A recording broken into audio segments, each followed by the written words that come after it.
the lovely Michelle Smallman. Thank you, Sissy. And I am the resident Super Bowl champ, Pat Costello, if you will. Number 3.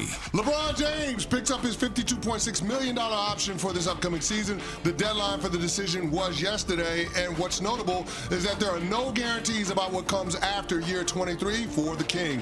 His agent, Rich Paul, told reporters, quote, LeBron knows the Lakers are building for the future, and he also wants to compete for championships. We understand the difficulty in winning now while preparing for the future. We do want to evaluate what's best for LeBron at this stage in his life and career. He wants to make every season he has left count, and the Lakers understand that, are supportive, and want what's best for him, end quote.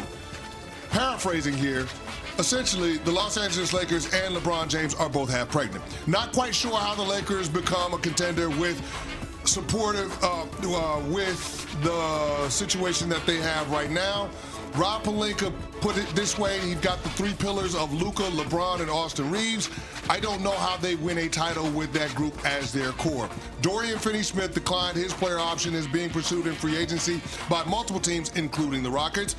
He's friends with Luka, but Houston represents a clear path to winning, and there's potentially more money. Meanwhile, the Lakers don't have a legitimate starting center. DeAndre Ayton and Brook Lopez should both be on line 1. The Lakers, they also need more shooting along with perimeter defenders, waiting for someone to make the case on how the franchise turns this team into a title contender this season, Smalls. I don't see it. I don't know how they're able to satisfy everything that LeBron is wanting with this deal, with this statement, and I don't understand with him on the team how they think they can really forge a path forward as a contender based on the assets and the financial restrictions that they have. Yeah, there's so many angles and layers to this, obviously. I think this is the closest we've ever seen to LeBron almost asking out. He hasn't done that. It would not shock me at this point if he did, and he's never done that again, to be clear. It's also amazing what we've said and done with Luka. Luka was the guy 2 years ago that could take anybody to the finals because he did it, and not that they had an anybody type team.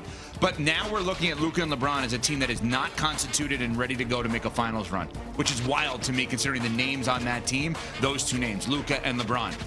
I don't understand the purpose of this at all. I don't understand what they're trying to accomplish with this statement, because does it mean they want to get a trade somewhere? Where do they want to go? This is going to now hang over the NBA summer.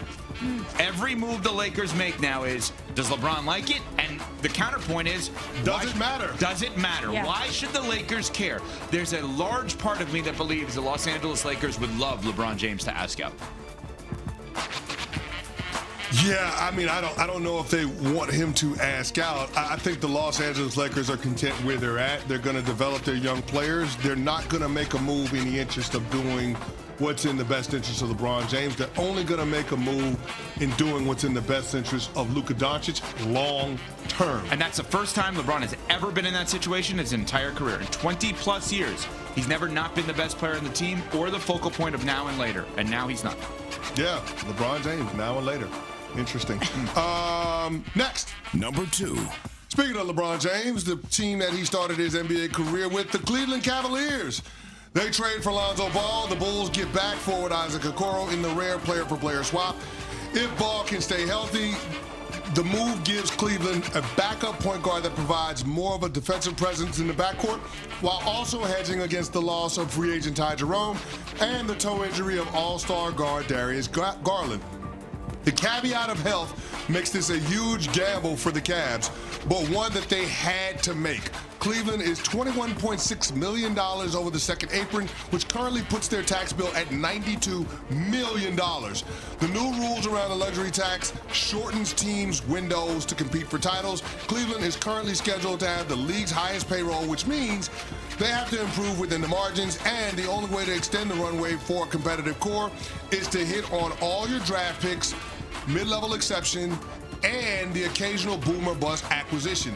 Based on this criteria, the Cavs need rookie Tyrese Proctor, the newly minted Sam Merrill, and off-injured Lonzo Ball, all to be contributors this season if they plan on competing for a championship. I absolutely love this move for the Cavs. I don't care. If he doesn't play a game, I still love the move for the Cavs. I was going to say, he has to be healthy, though. Right, he does have to be healthy. They can get out of the contract after a year, but I think this is exactly what NBA teams do now.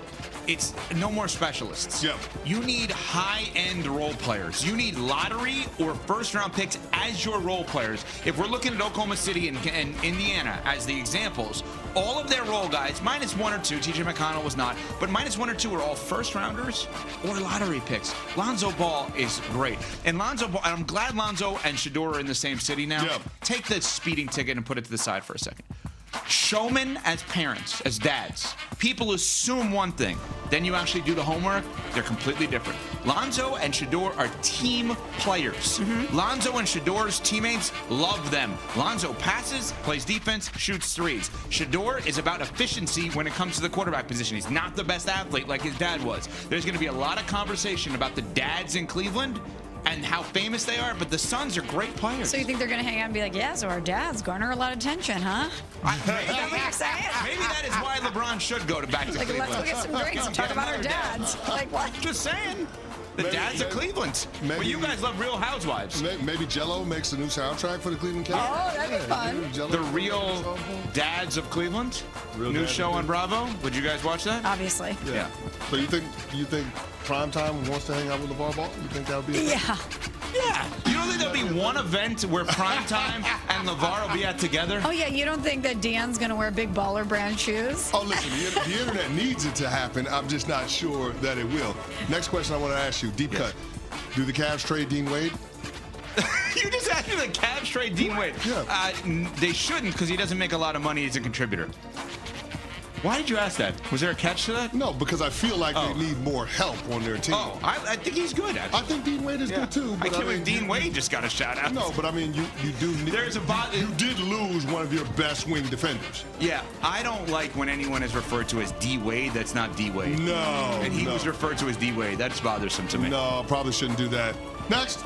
Number 1. Pistons free agent Malik Beasley. Oh, boy. Pistons. I don't even know if they want to be associated with this guy right now. Malik Beasley is currently under investigation by the U.S. District Attorney's Office on alleged allegations tied to gambling on NBA games and prop bets. In January 2024, when Beasley was with the Bucks, at least one prominent U.S. sportsbook detected unusual heavy betting interest on Beasley's statistics. As of now, he has not been charged with anything, and his lawyer stated that Beasley should be afforded the same right of the presumption of innocence as anyone else under the U.S. Constitution. While true, NBA teams have hit the pause button on free agency talks, presumably until the matter is resolved. Beasley is just the latest sports figure entangled in a sports wagering scandal. There was Jonte Porter, brother of Michael Porter Jr., who pleaded guilty to wire fraud connected to sports wagering on prop bets linked to his team's games.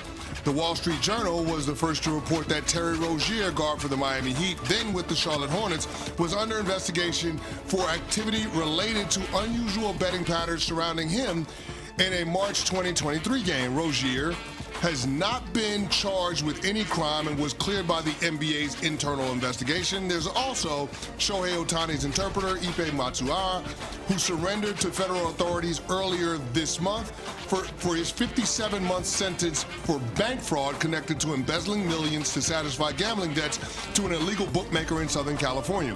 Point is, sports wagering is here to stay, and that means players, coaches, and officials will be forced to operate under the shroud of suspicion due to the unfortunate mistakes of a few bad actors. The NBA is too big to fail, generating an estimated $12 billion this past season. But the only thing bigger than the NBA, and frankly all the sports leagues combined, is the gaming industry.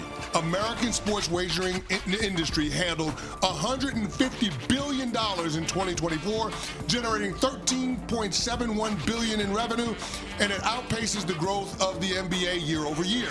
Protecting the integrity of high-level sports will be the biggest challenge facing the sports industries for the foreseeable future.